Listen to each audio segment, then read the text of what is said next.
Welcome back. The world of family law is not immune to the disruption that COVID-19 has caused. The separation of family has become more complicated than ever. Fox 44's Brian Glenn has more on how child custody is affected. Dealing with the stress of a divorce that includes children is a difficult time. Now add the anxiety of COVID-19 in the mix and things can get complicated. Joining us now to talk about that and a whole lot more is Jennifer Hargrave of Hargrave Family Law to talk about custody issues involving children, especially during this difficult time. Jennifer, welcome. First question, what are some of the issues you guys are seeing right now?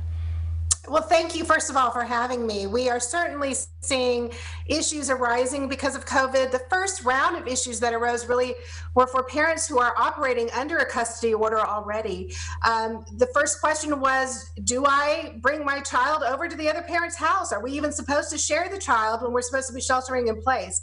And I'll tell you, our Supreme Court made it very clear that yes, that the custody orders are to continue and that parenting time is an essential activity. So parents absolutely should be abiding by the terms of their original custody order, and they should not be withholding the child. So that was one of the first issues that we saw. As things have progressed, we have other issues having to do with the schedule. So much of the child's schedule is based on the school schedule.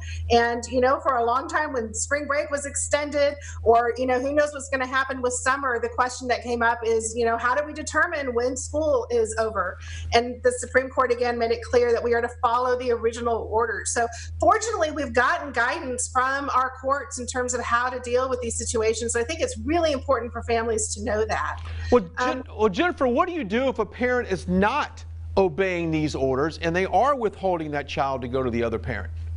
Well, the first thing to do is to try and resolve it between the two of you. I mean, I think that's critical. This is a time when parents need to be communicating and they need to be sharing information. But obviously, if parents are separated, they probably don't see eye to eye on all of these issues. So if you're having a problem getting your child, your best advice is to go ahead and contact an attorney. And maybe a stern letter from the attorney can help. Or if not, we may need to instigate some legal action to at least get you some makeup time. But one of the best things that we advise is for parents to be communicating about this information ahead of time so it doesn't become an issue down the road. Jennifer Hargrave, good stuff there. Hopefully that clears up some questions that our viewers might have. Thanks for joining us today. Thank you. I appreciate the time today.